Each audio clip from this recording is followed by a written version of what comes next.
it will come in. So it's the morning. It's Monday morning. And this was our ride to... No, I'm just kidding. It wasn't our ride. We walked. But we could have taken a horse and carriage to the Guinness Storehouse. But we didn't. We had a nice brisk 1 mile walk. And now it's time to tour the famous Guinness Storehouse. This ends up at the Gravity Bar at the top with a lovely view of Dublin, and we're going to take you along.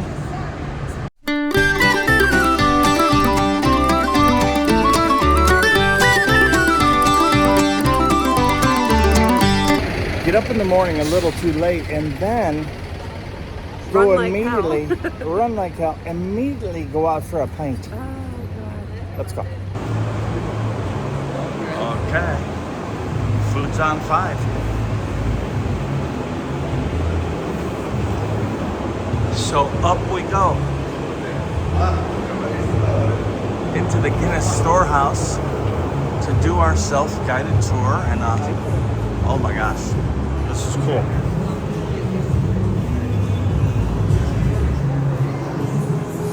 Look at all this. You never see anyone with a Guinness shirt on. Yes, you do. Oh yeah.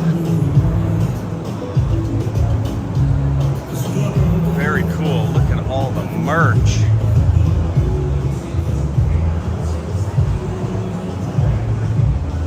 Yeah, I'm gonna have to get a Guinness shirt.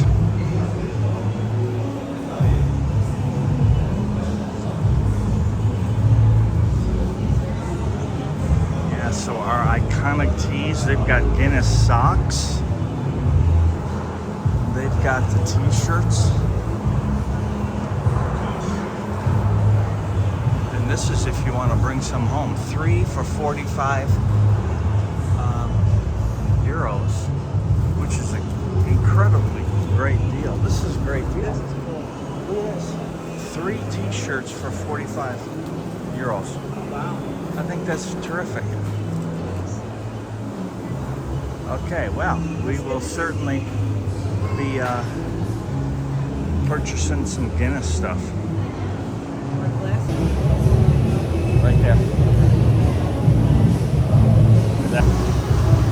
Well, I guess that's where we start. Here we go. So Guinness Brewery, Guinness Storehouse is a self-guided tour. And look at, we're in a giant cask. Oh yeah. Oh my gosh, that's so cool.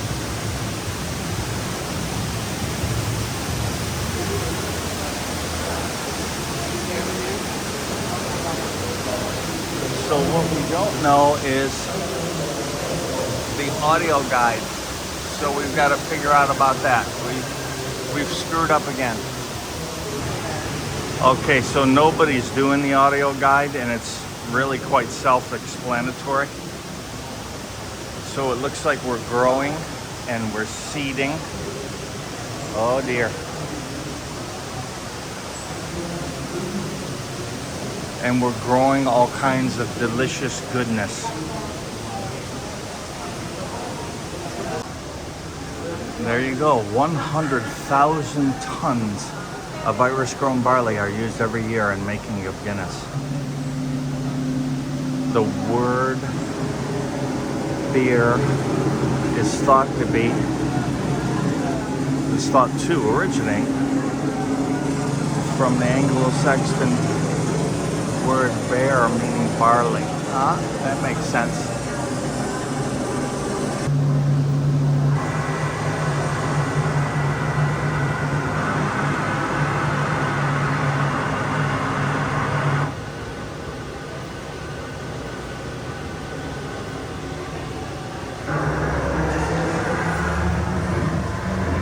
Okay, Rhonda, we're in a way stealing all the Guinness secrets.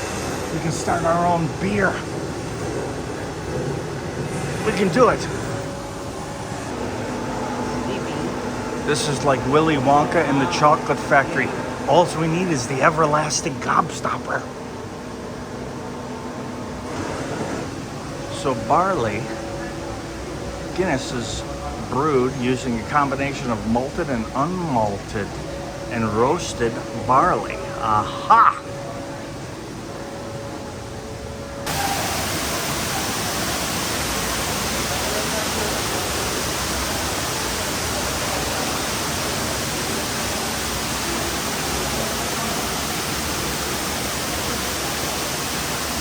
Barley and hops. So it's a little loud right here because of the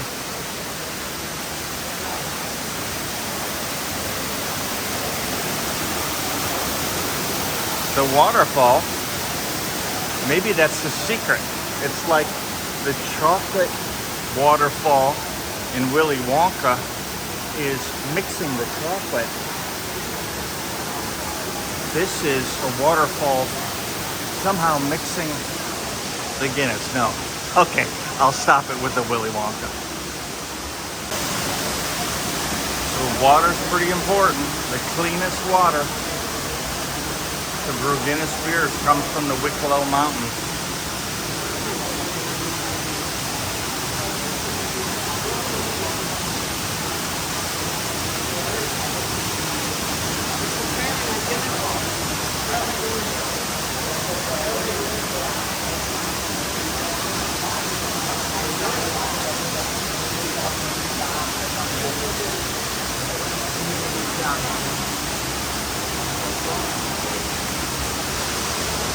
Okay, so yeast, now in the presence of a national treasure, Arthur Guinness's yeast. So secret he kept it in this safe for so many years. Isn't that something? So, it's the yeast. So the self-guided tour takes you on a predetermined path which doesn't let you go wrong. Quite nice.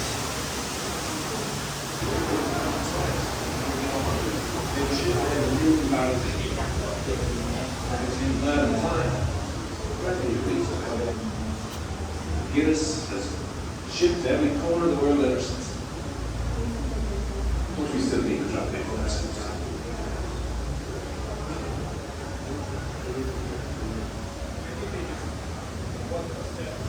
Now, you've heard of Mr. Arthur Guinness, and I dare say you've heard of the saying that behind every great man is a great woman. So, what about Mrs. Arthur Guinness? 2 years after Arthur set up his brewery at St James's Gate, in 1761 he married Miss Olivia Whitmore.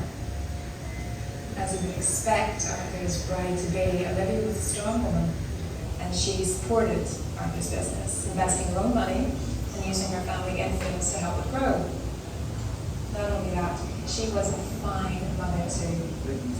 Now, being a parent is never easy.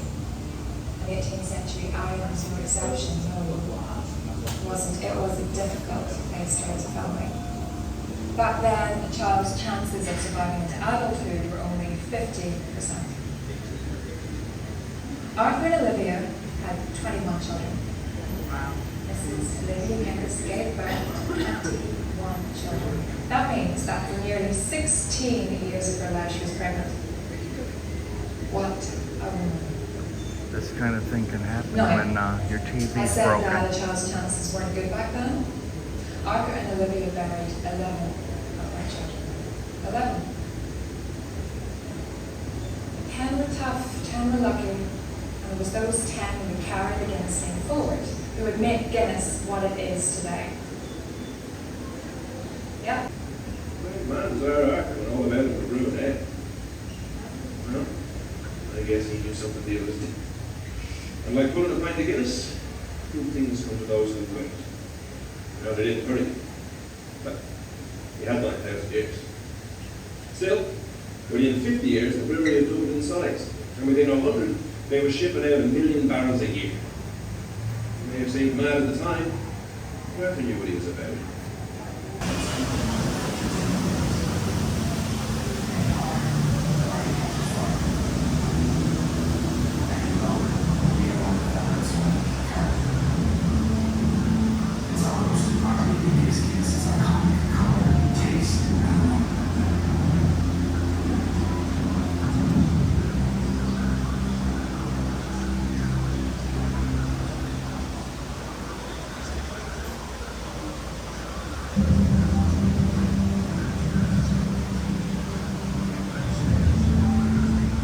at St. James's Gate, we've been working with Irish barley farmers and maltsters for generations.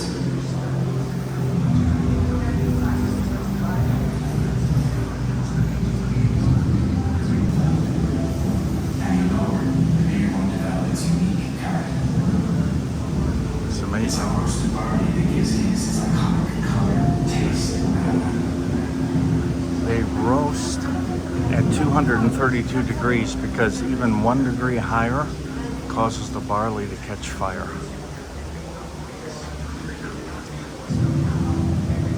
Amazing. Here at St. James's Gate, we've been working with Irish barley farmers and maltsters for generations.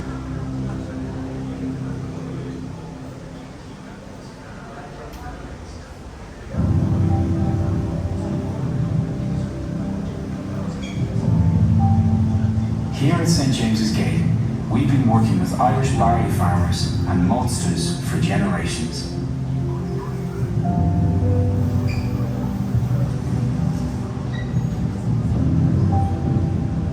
Over the years, we've perfected the art of roasting at St. James's Gate.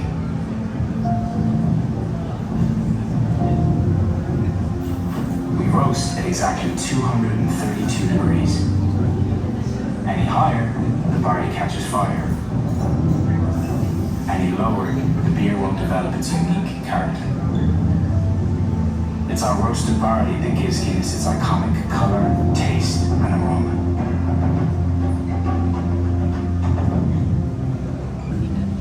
Over the years, we perfected the art of roasting at St. James's Gate.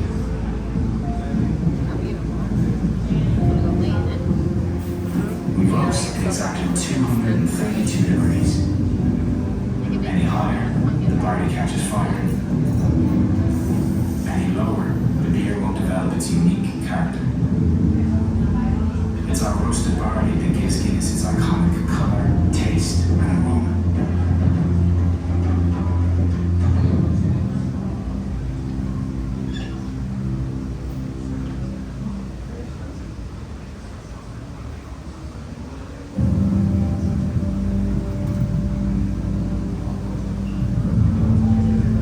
Here is exactly 232 degrees. Milling. Any higher, the barley Then we are mashing. And then we are boiling.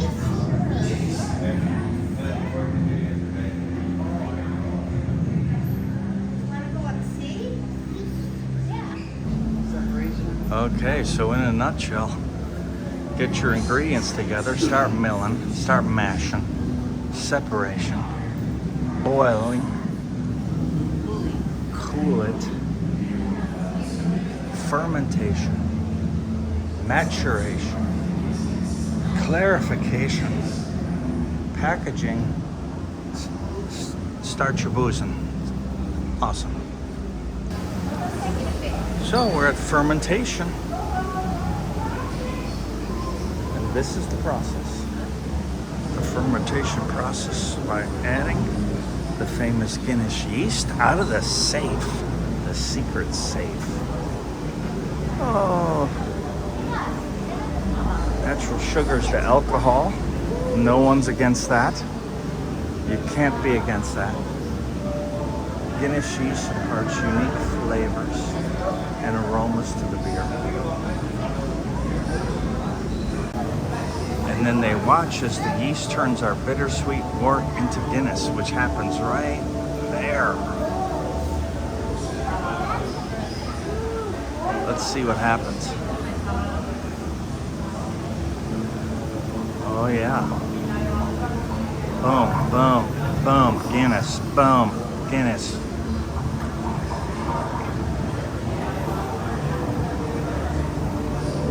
Amazing.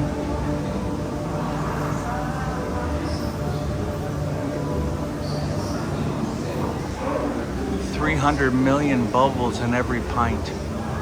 Huh? I don't know. Rhonda, you want to count some? You want to count them? Look at it. It's a photo opportunity to get in there with the 300 million bubbles. We're in a pint We're in a pint. with We, 300 million bubbles. we've counted them carefully. I can't wait to drink them down. 300 million bubbles. To the one. It's perfect. Guinness tasting time. So every day at 10 a.m., a small team of expert taste testers here at St. James Gate check every brew of Guinness for quality consistency. Somebody's got to do it. So I'll be applying for this position. Be here at 10 a.m. Okay, 10 a.m. Got it. Brewing, as in cafe.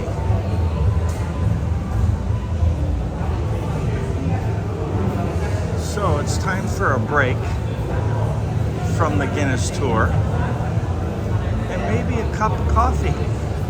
Okay, so real nice break from the action, but a couple of lattes and some banana bread there. I got a heart on my latte. Kind of a Danish there, looks like raspberry. And we've got some beautiful designs. And our lattes. So here we go. Holy barrels. Roar of raw power and raw heat. That's what you get.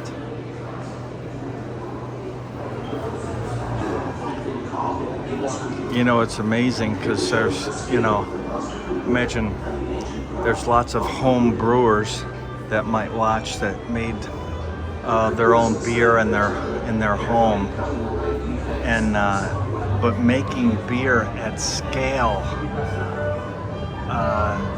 to be a worldwide brand is a whole nother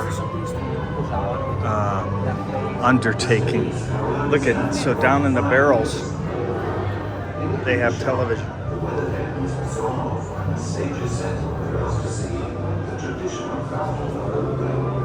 They're hooping barrels.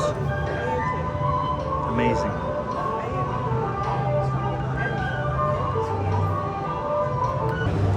Okay, continue your tour this way.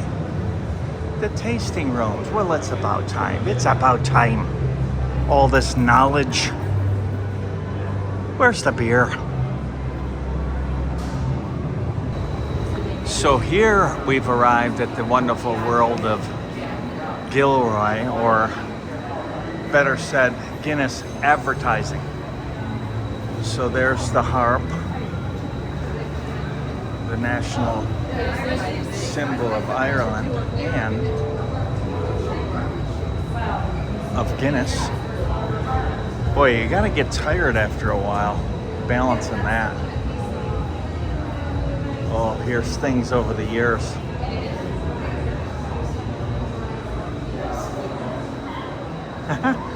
People still look like that in the pubs. That's the face you get. The Guinness mustache, awesome. So just so you know how big this statue is. I'm 5 foot. 6 foot, hon. 6 foot, yeah. Let's exaggerate. Yeah.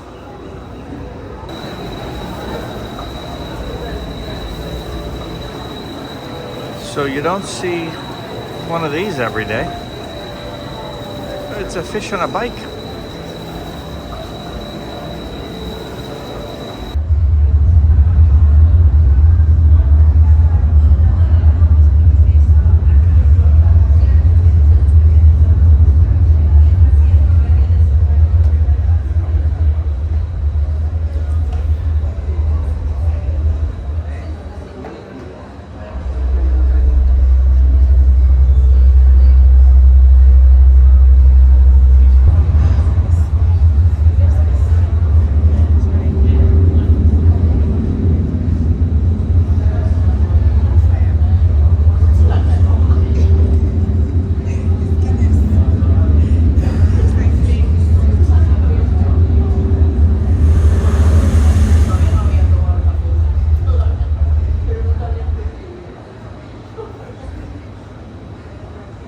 He waits. That's what he does. And I tell you what, tick, follow, top, follow, tick, follow, top, follow, tick. Ahab said I don't care who you are, here's to your drum. They all say let's return to the bar. Here's to you, Ahab. The fat drummer hit the beat with all his heart.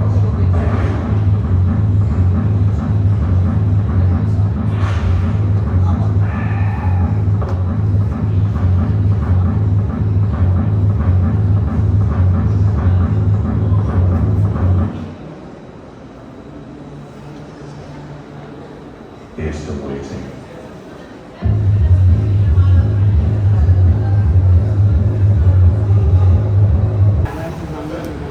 And now, ladies and gentlemen, appearing at the Guinness Storehouse, Rhonda the Great, with an incredible concert on the Irish harp.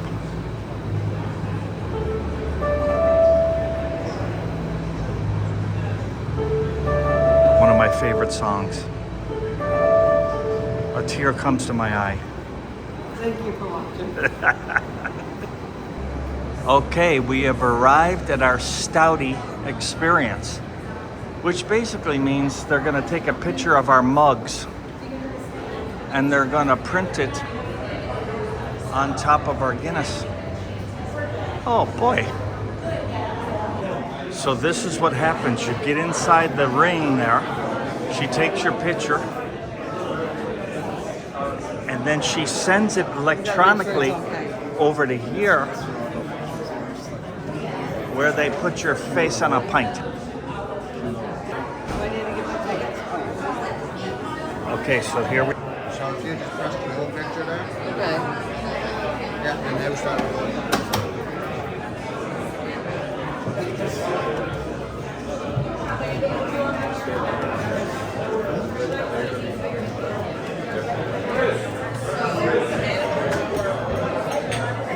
And there we are. There we are. Okay, so Rhonda May, what do you think? I think it's the coolest thing ever. So there we are, everybody. On top of our Guinness. The shadow is just horrifying. How about it? Okay, Here's to us, baby. let's drink your face. I'm gonna suck your face. Suck face. Okay, down to the harp. Ready? Don't wimp out. Go.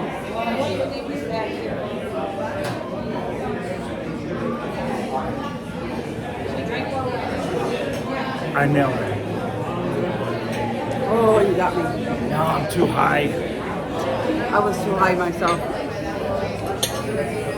You almost got it. Just a little bit too high. I had to come up for air. Oh.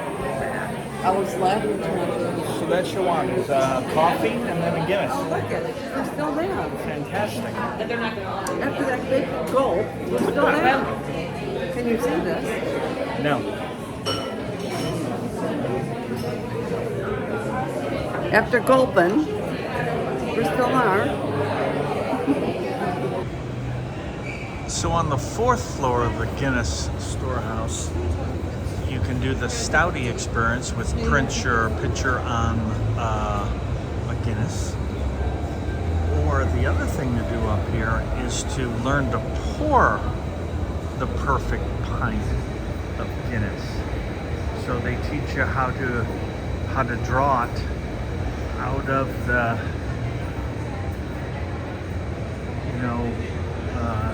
and how to let it rest and how to let the head rise and everything. So they're really teaching in there. So that's an experience. And if you buy it ahead of time, everything's cheaper. But if you forgot, you can do it right here.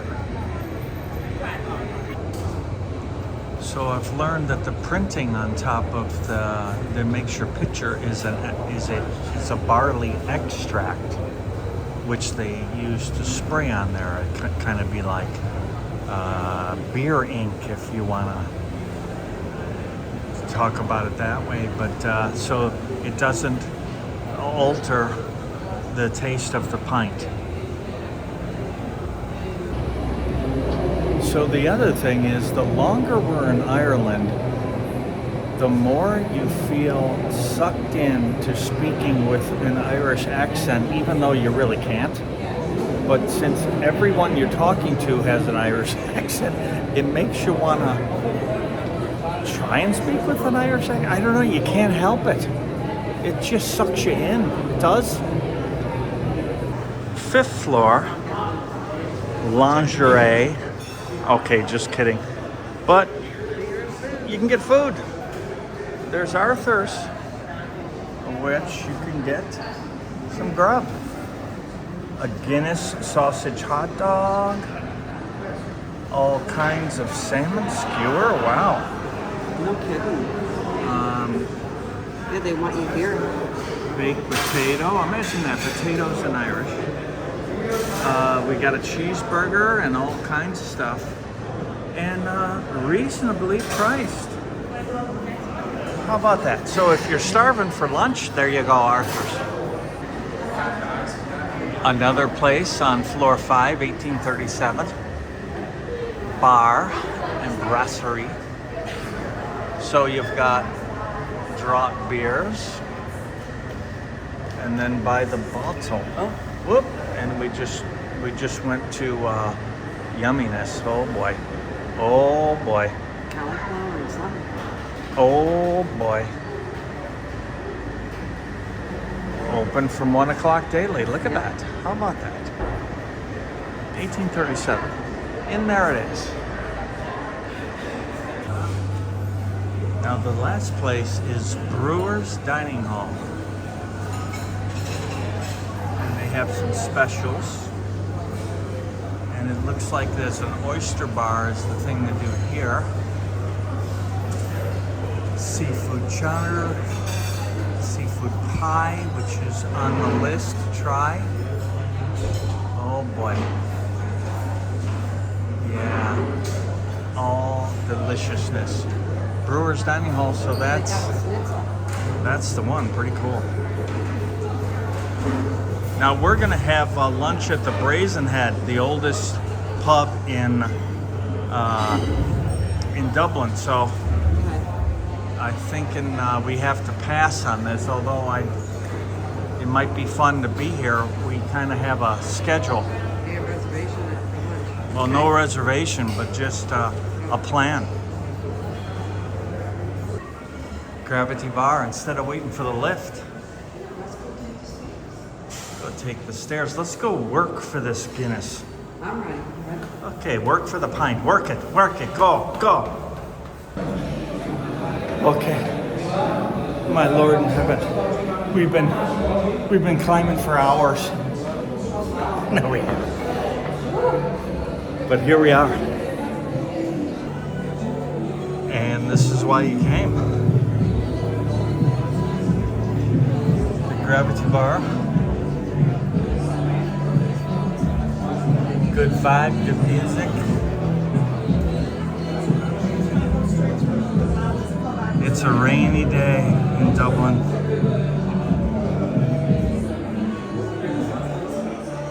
Totally circular here. Pretty cool. Yeah, this is up here. What do you think of this, babe? Yeah, it's cool. You gotta go. Okay, here we go.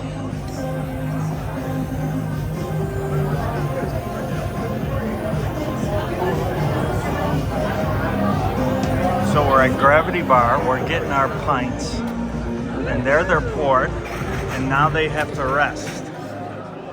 They have to settle. That's the first part of it. Yeah, so we're gonna let it rest. Now we're waiting for them to settle. Okay. So it has to rest for 2 minutes, Settle. and then we're gonna chop them off. So look at that fall off there. Oh, yeah. Oh, there's your pints.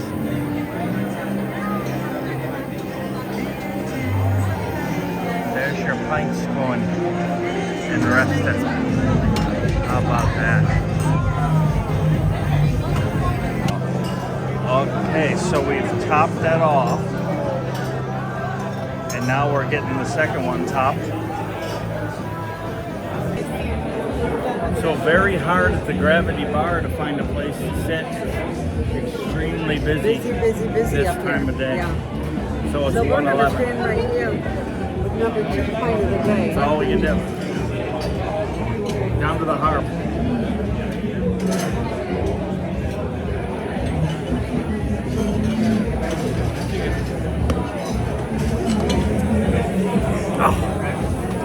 Little. I almost got it. Rhonda once again becoming an expert. I mean, almost perfect again. Almost. And this time, I was short. I thought I had it, but I am not. I am not doing well there. We are up here, guys. I don't know how many feet this is, but we are up here. The view, and on a sunny day, it would be spectacular. But it's a pretty view. It's a pretty view on kind of a rainy, hazy day. But it's still cool. We are making memories. Love it. Cheers, honey. Cheers to you all out there watching us. So, finishing up our pints at the Gravity Bar, just looking out on the city. I noticed the church and the empty.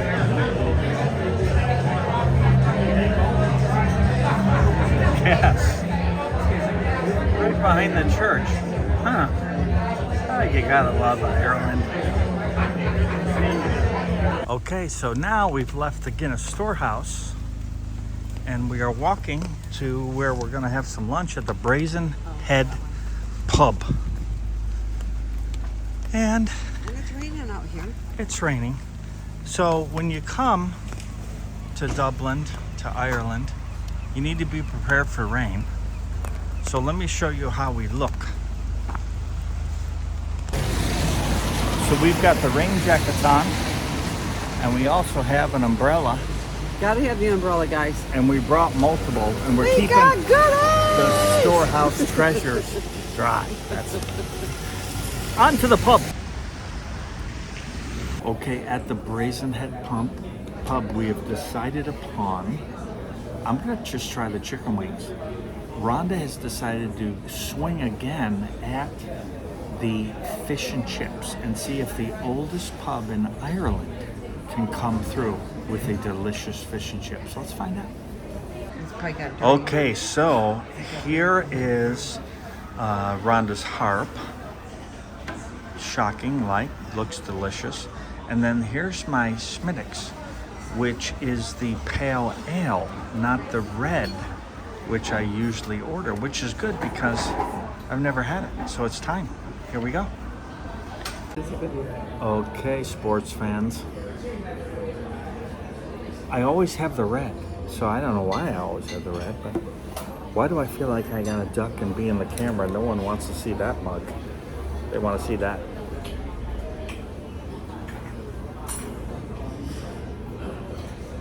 Oh yeah, kind of hoppy.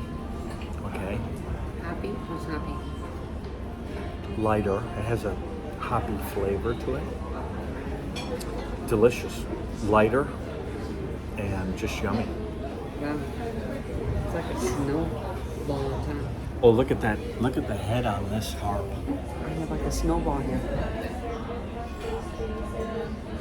And Rhonda's had, yeah, get the mustache one. Rhonda's had harp many times. I do like harp. Do you think it's better in Ireland? I do. Okay. It's Tasting fresh. it. Yes. You just can't, they're pouring this stuff like morning, noon, and night, so you can't get a fresher pint than in Ireland. Yeah, that's good. Okay, so a proper fish and chips has been served. There goes the malt vinegar. Fantastic. What do you want to get? Look at that. And then in honor of the Buffalo Bills playing on Monday Night Football tonight and Go beating Bills. the New York Jets, Buffalo chicken wings.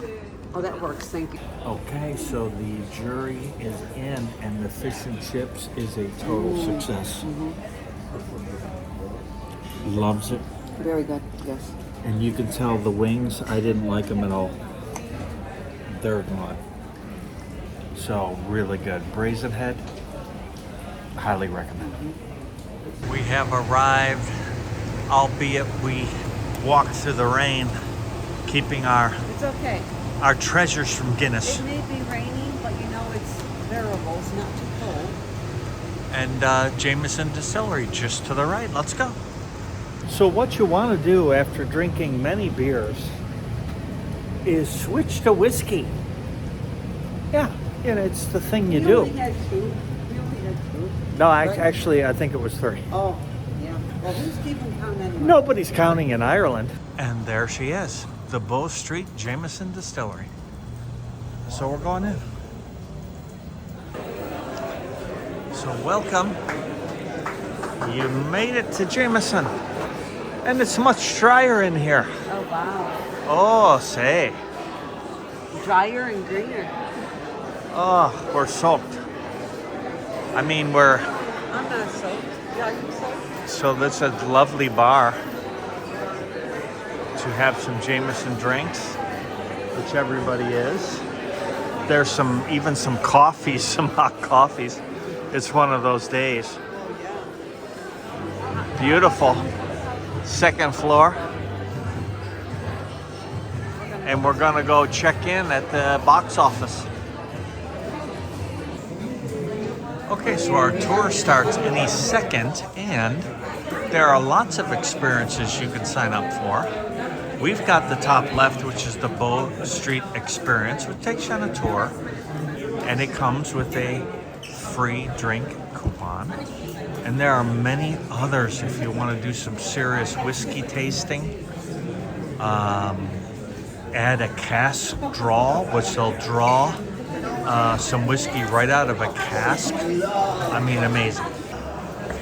Up the stairs and to the left for the tour. Here we go. John Jameson and Son. Oh boy. All the history on this wall from 1780 all the way to 1970 is where this wall stops, and many stops in between.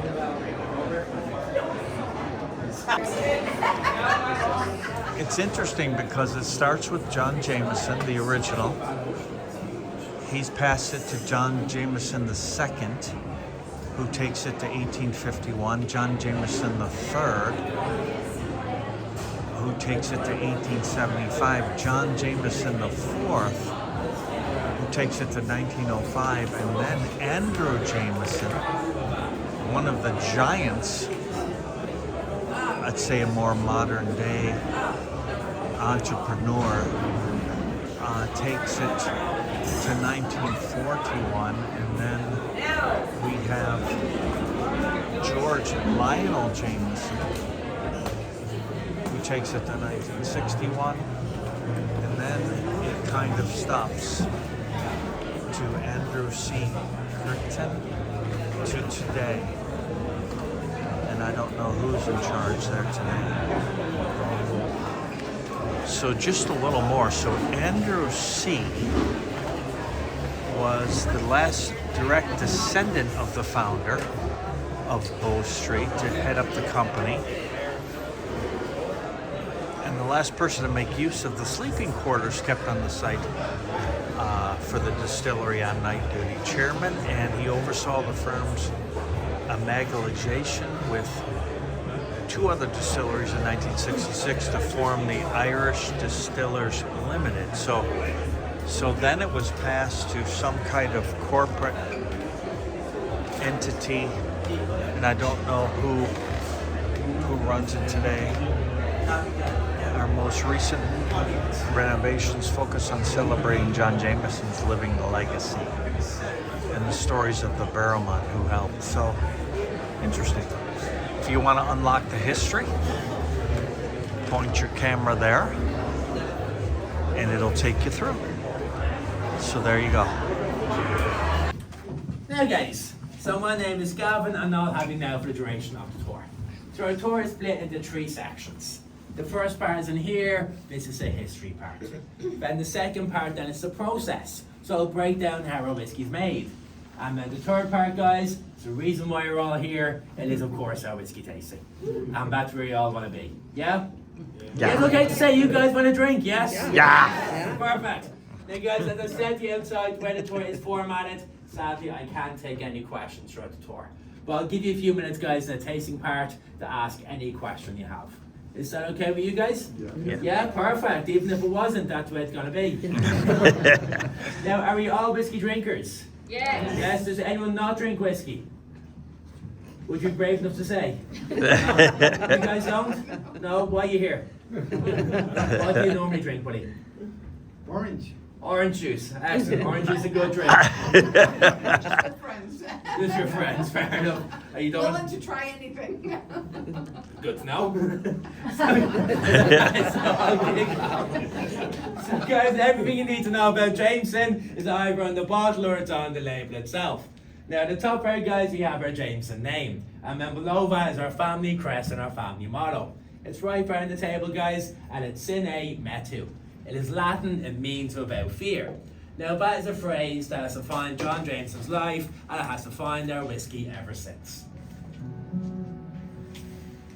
Now, guys, there are many characters in the history of Jameson, but there's only one founding father. And it all started when John Jameson set up shop here in Bow Street in 1780. Now, Dublin was in the midst of a boom, and its population was growing. It was the second largest city in Britain and Ireland, second only to London. And during this period, there's well over 100 breweries and distilleries operating throughout the city. Many of these will fade away in due course, however. But little did they imagine, but Dublin had just gained an institution that would remain on the city's north side more than 2 centuries later, here of course at Bow Street. Now here, guys, you got John Jameson and his wife Margaret.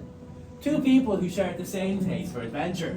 And with some hard work and a little bit of innovation, the distillery grew. As did their family. They had a very small family of 16 children. And in time, their son John Jameson II, he would take over as master distiller. And he built upon the legacy his father had entrusted in him, with hard work, constant innovation, and an unmatched quality. Now, guys, this is what the distillery would have looked like in the 1820s. It was spread across 5 acres and it was quite large. And between 1880 and 1905, the distillery was running on all cylinders. And although Jameson's name is on our label, our history, our heritage is shared. Now, if you guys look in the bottle of the original, you're going to find these 2 barrel men. So you'll find one here on the back of the neck and then the other on the base, as you see here.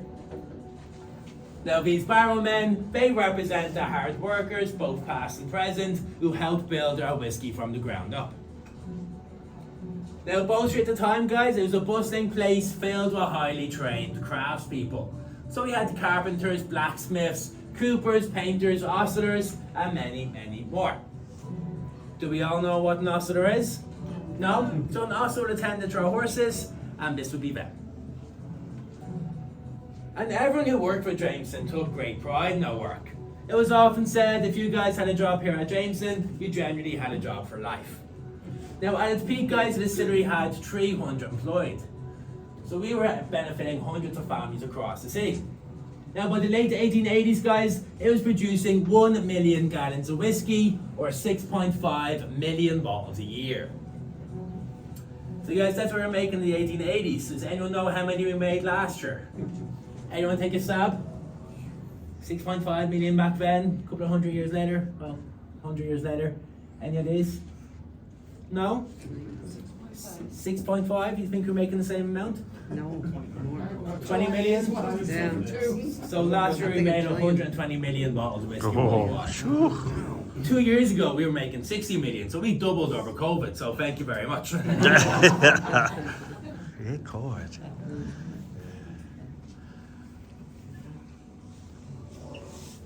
Hey guys, there are many great benefits of working for Jameson at the time. One of which was the daily ration of grog. And what that was, it was a glass of whiskey at the start of your shift, and a glass of whiskey at the end of your shift. Sadly, a tradition that no longer lasts. Oh, But that's if too you bad. had what was known as a dirty job, you generally get a second glass of whiskey at the end of your day. So if you spent a day cleaning out the chimneys, for example, you're well rewarded with a bit more alcohol. But a lot of our staff, they were quick to realise that if they just covered themselves in dirt and stuff in the ground, they'd get that second glass of whiskey without doing the work. Now, when you're newly employed here at Bow Street, you're often told never to light the fire under the teapot in the tea rooms. Because imagine knew just whiskey hidden in those rooms, but didn't know where. But every morning, these little teapots here, they were filled to the brim with fresh baked whiskey. So the guys that disappearing for their tea breaks, rather than sipping on tea or coffee, they're drinking 60% alcohol right from the barrels. Yeah, it's a very productive time for us. Now, Jameson is shipping its fine whiskey all over the world. More and more people were enjoying its triple distilled smoothness and incomparable taste. But of course, history in the shape of military and political turmoil would intervene, and war would break out all over the world. And guys, there's conflict here in Ireland as well. And due to its prime location here, this distillery was used as a fortress by the rebels during the 1916 Easter Rising. And due to the imposition of martial law, no worker could gain entry into the distillery for 2 full weeks. But our wage books show each worker was paid their full wages for the duration of the shutdown. And just when things are looking to improve again for Jameson, trade war with the British, and of course guys, prohibition in the United States would alter Jameson's progress. Bootleggers in America, they would label their moonshine as Irish whiskey so they can get more of a profit for it. And the damage this caused to Jameson's name seemed irreversible. And by the 1960s, the Irish whiskey industry was on its knees. Upon the spirit and innovation of John Jameson, and of course the family motto, Sine Metu without fear, the guardians bearing his whiskey's name came together, and they decided it was time to sink or swim. And other distilleries across Ireland came to the same conclusion. And centuries-old rivalries ended in 1966 when Jameson set up shop with John Power and Son and the Cork Distillery Company to form the Irish Distillers Group.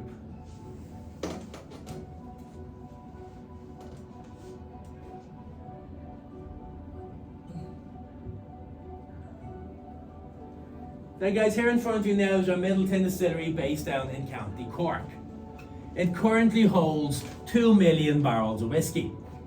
And although our spirit belongs here at Bow Street, our heart is firmly planted in Middleton, and it's a perfect place to mature and distill our famous Irish whiskey for an ever-growing global demand. And although our whiskey itself, guys, is steeped in craft and tradition, our masters are constantly looking at new recipes and new techniques to match an ever-growing taste of whiskey drinker around the world. So you're going to see stuff like Jameson IPA, Jameson Stout, Jameson Orange, so there's pretty much something for everyone.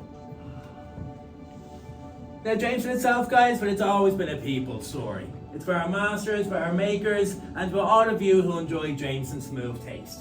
We'd like to thank we're all barrelmen.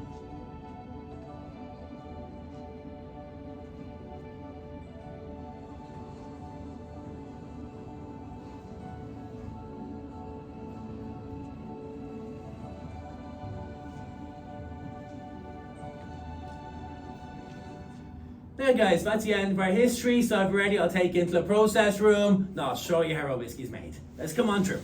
We're one step closer to alcohol. Now our masters, they oversee 2 of our essential ingredients close by. Now our first ingredient, guys, is fresh running water. And the word whiskey itself, it derives from the Irish Ishkabaha, which means water of life. And the Dungorney River, which flows through our Middleton Distillery, is the life source of our whiskey making process. Our second ingredient, guys, is barley. And we would source our barley from 100 miles or 160 kilometres of our Middleton Distillery, and we'd also import our maize and our corn from France. Now we use 2 types of barley in our production. The first type is unmalted barley or raw barley. Now this is straight from the fields. It still has its husk attached and it's very hard. But it gives off that creamy mouth coating texture and it adds a bit of spice to our whiskey as well. Now the second type, guys, is malted barley. Now before the malted barley arrives at our distillery, it spends a few days at our malt house. So it spends 2 days soaking in water and 5 days in warm, dry conditions. And we do this, guys, when the barley germinates. It then starts releasing the sugars and enzymes that we need for our fermentation process a little later on. We then dry our barley with hot, fresh air. Now this is to stop germination from continuing so we can access those sugars. Now back on Bow Street, guys, was a working distillery. We use traditional malt houses and malt tiles. So guys, on your table there in the centre, you'll see a big ceramic tile. And if you give it a touch, guys, it should give off a tiny bit.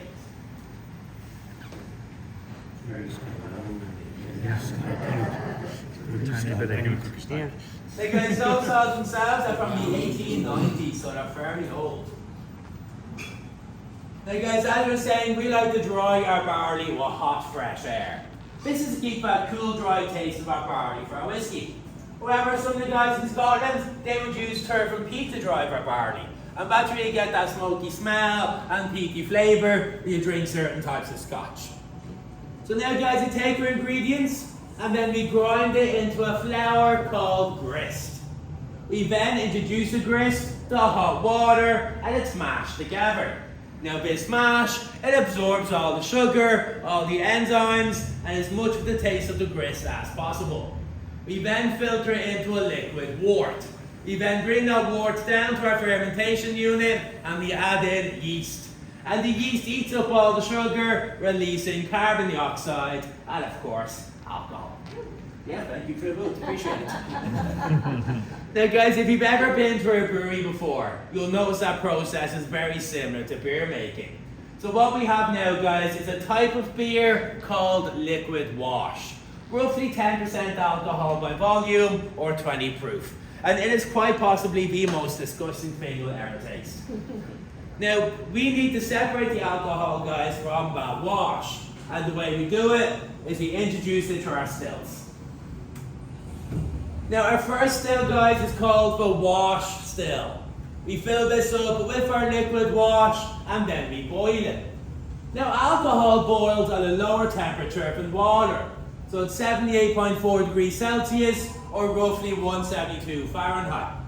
So the first vapors then are going to rise up through the body and now the neck of those stills are going to be high in alcohol. And then once they get to the neck, they're caught in a condenser. This condenser then chills the vapors down, returning it back to a liquid.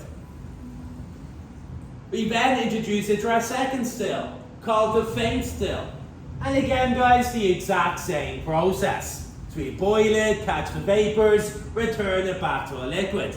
But Jameson, he realised that if you want to get that smooth taste, but he needs to distill it a third time. So we introduce it to our spirit still at the end. And by using this technique, guys, we get what is known as pot still whiskey, the quintessential style to Irish whiskey making.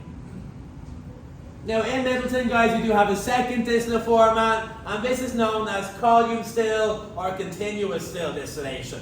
And this is where we get our grain whiskey from. Now we use a lot more amazing corn in this production, but it's a lot lighter, it's a lot more efficient. Now on your tables there, guys, again, you've got two atomizers net up. So take a piece of cardboard, spray on the column still, and then give it a smell very nice. Go ahead. I'm going to take care of my phone. You want this one? Spray. Colonizer still.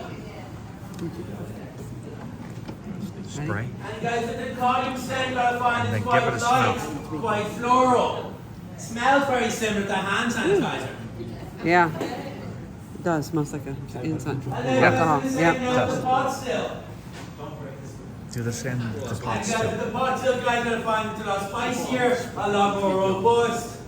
If you don't recognise this smell, you've never had a good night out. This guy smells a lot like tequila. Oh yeah. Tequila, it does. Oh yeah. yeah. Yeah. Tequila.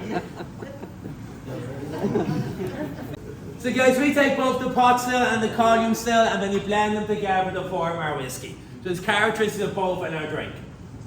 Now our next step now, guys, is maturation. And we would source our barrels from the United States and from Spain. Now the barrels that we get from the US were the previously held bourbon. The barrels we get from Spain are called our sherry butts, and they would have held Oloroso sherry, a type of fortified wine.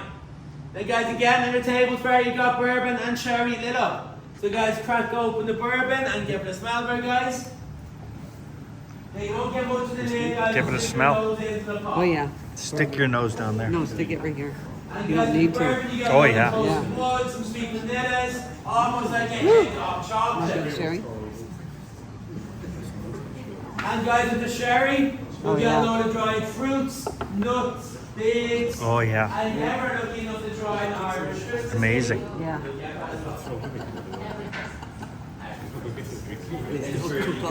Okay. Weeks. How slow is she?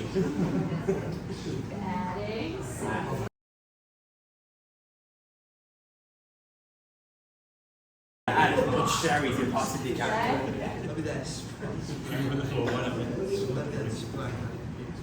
Now guys, so we're involved in every part of the process up until here. So we take our barrels, guys, and then we fill it with our distillate.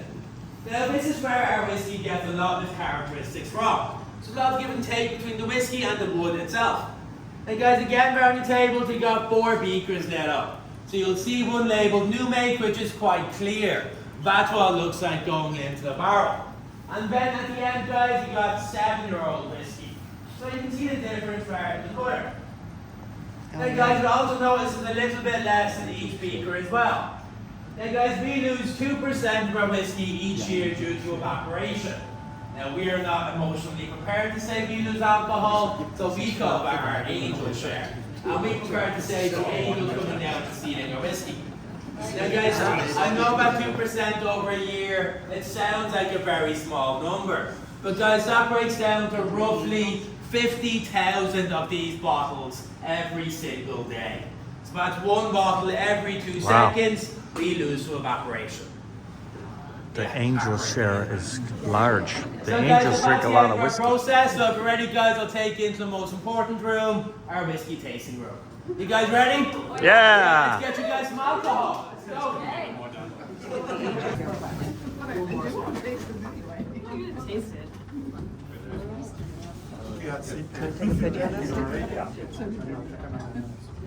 Are you sure? It's not orange juice, yes, it's not happy. Now guys, so before we start drinking, would anyone like a biscuit? Yeah? Don't worry, I'll get you one. Does that add to the flavor? I think it Oh, then we don't cleans have your one. palate. The biscuits are really good. Cleans your palate. Look at this. You're not allowed a biscuit, you're sweet enough. Yeah, I'm just throwing them at you.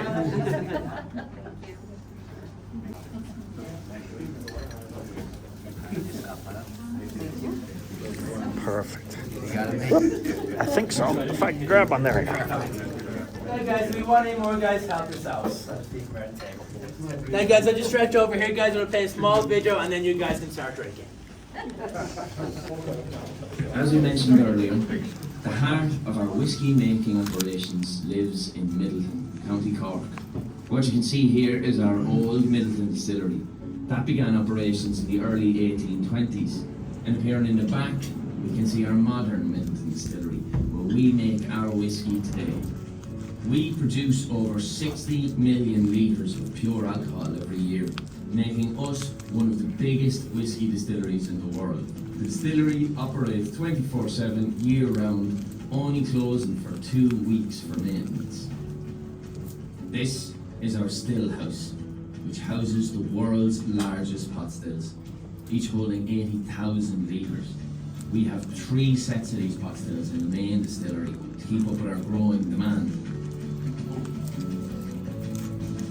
We mature our whiskey in 2 locations. One at the Middleton site, where we have reached our warehouse capacity with 78 warehouses, and the second at our Dungorney site, which is 15 kilometres away from the distillery, where we currently have 70 warehouses. We are planning to add 6 new warehouses here each year. Each warehouse holds 16,000 casks. We are currently maturing 2 million casks. Our master blender, Billy Lighton, and his blending team decides when the whiskey is finished maturing. They nose whiskey samples from various cask types daily to ensure they have the desired results. They can then start the blending process. Our blending is at craft scale, meaning each individual sherry cask gets individually nosed. They then blend these various whiskies together in a lab, creating individual blends. After the whiskey has been sampled and nosed, the casks are emptied into vats in Middleton and blended. The whiskey is then delivered by tanker to our bottling operations in Fox and Geese, which is just outside Dublin city centre.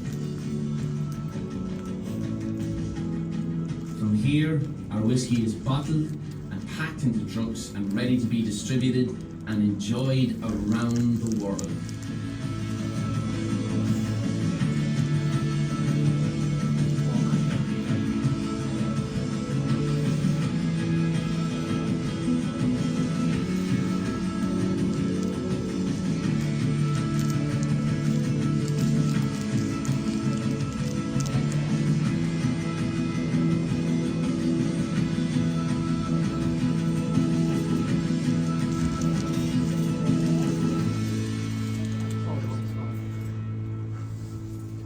Guys, you all got 3 samples of whiskey in front of you there. Okay, guys, the one we're going to start off with, guys, is the one in the middle. That's our Jameson original. Then you move to the left of our crested, and then finish up on the right of our black barrel. Has anyone tried the black barrel before? You perfect. Has anyone tried the crested? Same person. Has everyone tried the original? Has anyone not tried the original? Have you had a mix in an orange juice like this? I already ate it. Great with a cup of tea. Yeah, great with a cup of tea indeed. What type of whiskey you have? So if you see the legs, the tears are thick and slow moving, it's a heavy bodied whiskey, more of an oilier whiskey. But if they're slim and they fall quite quickly, it's a light bodied whiskey. So very soft in your palate. Now our original is a mid bodied whiskey. It's somewhere in the middle where you're going to notice the difference as you move along. Now the next step now, guys, is the aroma. So keep your mouth closed, stick your nose deep into the glass, give it a good deep smell. And guys, I'm guessing what you're getting is high notes of alcohol. Yeah? Maybe some PTSD from last night as well. Now guys, do the same thing again, but this time have your mouth open. So never deep smell, guys, with your mouth open. And you should be able to almost taste the back of your throat for it, guys. And the more you do that, guys, the more the flavours will come through for you. So you'll nose on the nose, guys, some subtle spices, some softening in the notes. Now guys, whiskey, and I cannot stress this enough, but you absolutely do not ever take shots of whiskey. It's not a shooting drink, it's a sipping drink. You take small sips at a time, you leave on your tongue for a few seconds, and then you swallow it. Just means that small notes get a chance to interact onto your taste buds. So the January rule of thumb, guys, it's 1 second for each year it's in the cask. Now our original is a blend of different whiskies aged between 4 and 7 years old. So guys, keep this in your tongue for roughly 4 seconds. So cilantro, guys, enjoy.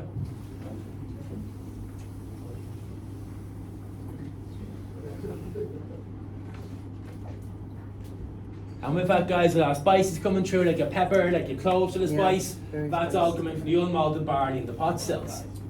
You'll notice some sweet notes, some vanilla, some caramel, hints of honey. That's all coming from the grain whiskey. But it's very smooth, it's very easy to drink. That's down to the triple distillate process itself. So you guys take some water, cleanse your palates, guys. And then folks pick up the crested on the left.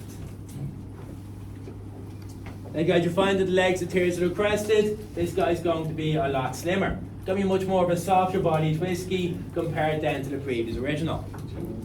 It'll take a second or two for the droplets to form, but once they form, they will fall down the glass quite quickly. Now guys, bring the crest through your nose, again, mouth open. And guys, you notice this guy has a stronger sherry influence. So unlike our original, this guy has a higher proportion of sherry finished whiskey in this blend. It's going to be much more of a fruitier drink. Again guys, another blend between 6 and 8 years old. So roughly 6 seconds on your tongue for this guy. Slant it again guys. 6 seconds. Oh yeah. It's quicker. 6 seconds. Now with that guys, a lot of berries coming through. Some raisins, some figs, some prunes, and a nice hint of chocolate in the aftertaste as well. Now guys, so Crest was first distilled in 1963, makes it 5 years older than our Jameson original, first distilled in 1968.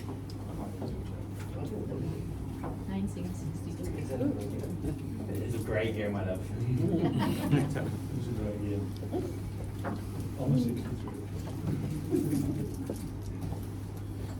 Now guys, sadly the Crest is not available worldwide. It's only in select markets. So guys, the only place you're going to find the Crested is here in Ireland, the UK, Germany, Canada, Bulgaria, Malta, Portugal, Poland, France, South Africa, Malaysia, Lithuania, Slovakia, Netherlands, Estonia and Spain. You will not get it in the US or anywhere else. Sorry guys. So guys, again, take some water, cleanse your palates guys. And again, folks, pick up the black barrel on the right. Now guys, you notice that the legs and tears in a black barrel, this guy's going to be a lot thicker. Going to be much more of a fuller bodied whiskey compared then to the previous two. You should be able to see the legs and tears on that straight away. Now guys, bring the black barrel to your nose, again mouth open. And guys, you notice a lot of sweet notes. Some toffee, some fudge, some butterscotch. Again guys, another blended whiskey between 6 and 9 years. So another 6 seconds in your tongue for this guy again. Slant again folks.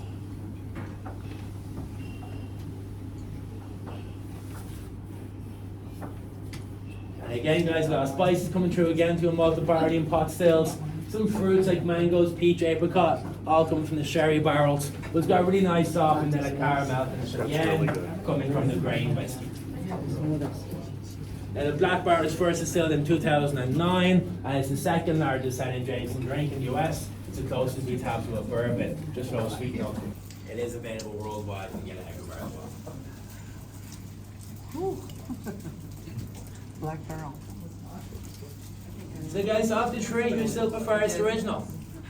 And what about the Crescent? Who likes Crescent best? And what about the black barrel? Yeah. But more importantly, who's just happy to be drinking whiskey? So guys, finish off your drinks. Any questions, just holler them out. Shocker, they drop you off right at the shop to buy some Jameson gear. How about that? Oh, look at these little lights here. We have a few Little Jameson lights. I'm looking at shirts. Rhonda notices the lights.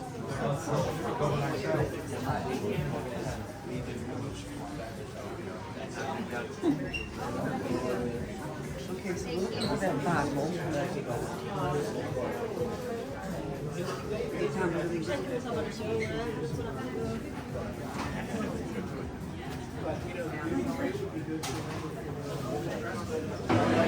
The tour ends right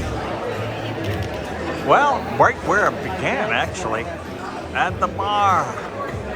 Look at the Jameson chandelier. It's kind. Love it. Okay, so we're at the end of our tour and we're having our drink at JJ's Bar, which is what you do. And Rhonda loves the ginger lime My and second Jameson. love over here in Dublin, guys.